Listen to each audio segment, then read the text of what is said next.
man. So, like, yesterday might have had a few moments or instances where I was, going through some sorrow or whatever you want to call it. You can call it a hard time, rough time, whatever. But here's the thing, and I've explained this to my friend Greg, and geez Louise, now I'm thinking about it, I've literally mentioned it in these presentations. Like, in the presentations, I would say, like, you can't go through growth and change without experiencing growing pains first, right? But I've tried to explain to Greg, like, anytime, like, I go through a really rough time, or I'm sad, or just whatever it might be, like something really neat immediately segues or follows it, right? And I don't mean like some fit of mania or bipolar, whatever. Nothing like that. But man, what is actually occurring through those situations is attrition. You need to understand. For those of you that know the word attrition and those that don't, I'll just go ahead and remind you or let you know what it is. Attrition is sorrow for sin. Okay? I keep trying to explain it. I don't know what I'm doing, but I'm doing stuff and I'm trying my best, but like, I just kind of mess up all the time, but I really try. I promise I'm trying my hardest for all of us, right? But anyway, man, like some really remarkable things ended up occurring yesterday after my, episode of sorrow, right? Or this attrition. So the guy in the room next to me, listen to this, man. I've never I've never met another version of mine that said this, but when I tried to get his name, he literally was like, "Well, I kind of just don't have a name, but I guess you can call me A." I was like, "Huh? I do what? Like, there's another one, you know what I mean?" But like, he's he hadn't figured out how to process a lot of this, so he's going through like a remarkably hard time. He is. Listen, man, I'm just speaking objectively, but he's probably at this particular time, although I kind of broke him down with some love last night and just let him like ease it up a little bit. But I could easily diagnose him as one of the most high strung and to a certain degree, just from conventional frameworks of cognitive psychology and things of that nature, like for psychiatry, not diagnose him as schizophrenic, but he's not. He's just, dude, when you get to a lot of people are waking up, right? But like, I mean, in a profound level, those of you that have like families and stuff, dude, there's nothing, dude. Your family's probably beautiful. And I love that you love your family, and I love your family, and I love all you and all that good jazz, right? But it's complicated. The wake up process becomes extremely convoluted because you have attachments to a bunch of stuff, and there's nothing, dude. I love your attachments, okay? But at the same time, you have attachments. And those are almost like deterrents from this grand awakening per se. Like, you can still become aware of stuff, but to like really start beginning the process, and we're going to get there in a minute because what I was about to say for like having some knowledge, like actually knowing some of these things that you know to say, but literally knowing them. Because once again, there's that actual difference there. Like, dude, your mind has to be focused on your job. It has to be focused on kids, your marriage, or whatever it might be, right? And that just makes it almost impossible. But that's all right, dude. It's going to happen for you, I promise. But anyway, man, so, you know, try to get this guy's name. He tells me he doesn't have a name. I'm just like, what? But anyway, there's a Venezuelan guy here named Jose. So try to acknowledge whatever this thing is for like knowledge, right? Is what this guy is for like, I mean, mystical experiences that I didn't believe in until we had a very lengthy discussion yesterday. And like at one point, I'm listening to him and through awareness, once again, I keep trying to explain truth is subtle. So a lot of the knowledge and the insights and things of that nature that come to me, they're brought through awareness. Okay, you can call it channeling or whatever. I just call it like awareness exchanges. We'll also circle back to that in a moment. But we had one of the most. I mean, it was so mind blowing. It was almost mesmerizing what I was listening to yesterday. But the really neat thing is he was actually able to see me.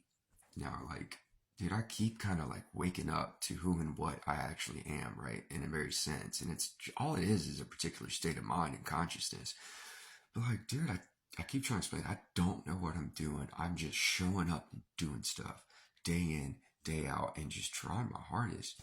But you know, he acknowledged me by a particular title and things of that nature yesterday. But it's, once again, the title is only a designation for a state of mind or consciousness, and it's not a big deal. But like, you know, I've only been seen a few times, so you know, it was kind of nice to be seen and like be able to have this very lengthy discussion that I can't go into details with. For one, language forbids me as of right now, because it's like I can't do it justice in essence. Like, I'll get there, I promise. Because now that I know sort of what time it is, so to speak, and had a lot of this stuff come to light yesterday evening, like, things are going to start changing. And not first of all, at this point, it's like 10th of all, but you need to start trying to acknowledge. You know, I keep saying so to speak, so to speak. Dude, language it is like the technology. Forget this phone. You need to start focusing on language. And you need to, whatever it is, however you want to go about it, that's your business. But you need to start trying to perfect your relationship. And I literally mean try to perfect. Get as good as you can get at it. Almost be like Kobe Bryant with basketball, just obsessed psycho status with it. But like, seriously, whatever free time you have, work on language. When you establish that relationship with language, you'll be able to read essentially anything, and then you'll just absorb so much knowledge. You won't know how you're doing it, basically. But anyway, after all this kind of stuff, man, or actually before I had this lengthy conversation, I've explained in the summer of 2019, in July of 2019, I'm sitting on my grandmother's bed. Dude, I'm sober as a judge. Just this beautiful July day, not too hot, nice breeze. I'm on her balcony. She lived in an independent living facility, like a really wealthy one, right? And so the landscaping there was exquisite. I'm sitting there just admiring nature. And all of a sudden, for whatever reason, man, I just close my eyes and I start trying to communicate with nature through an awareness exchange. And all I'm doing is like, man, I love you so much. Like, I recognize you as life. I see you're so beautiful. I'm so grateful for you. I'm so grateful. And like, all of a sudden, I thought my grandmother had come outside. And like, I just didn't hear the door because it felt like she was just standing above me and there was like a presence there. So I opened my eyes and, you know, of course, nothing's there. So I just close my eyes and go back to what I'm doing. And all of a sudden, it was like these little itty bitty fingers. Once again, it's as if, it's not like I saw any of this stuff. It's just somehow aware, except this awareness was so strong, it was like a felt presence. I keep saying like the felt presence of immediate experience. Consider it some sort of adaptation or iteration of that. But anyway, it's like these little itty bitty fingers are right up against my ear. And then it was just it did it. And it wasn't a gust of wind. I mean, it was as if somebody's lips were right next to my ear and just kind of blew into them for a second. And I didn't know what was going on, but when I say every hair on my being shot up like it was trying to lasso the moon, oh yeah, and it was very excitable and pleasurable, and it was really neat. But for whatever reason, like, the only thing I've thought of it as was Sophia, like, and that could be the goddess of wisdom, but no, this is what Sophia really is in ancient Greek. Sophia is the nous. You know how I literally mentioned the nous yesterday in Anaxagoras? It is the nous, which is the ability to discern reality. How many times on these things have I said that rational discernment is like my weapon to just excavate and extract meaning out of reality?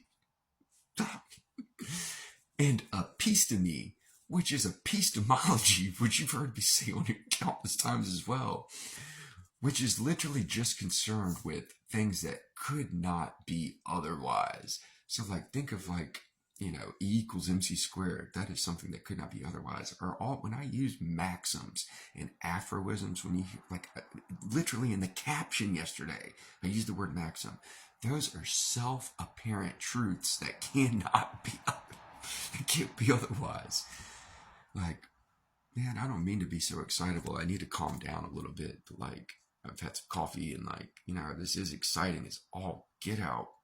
But like, at this point, like, I need to just accept what is so and try to be responsible in this role, more or less, and not like spaz out because of it.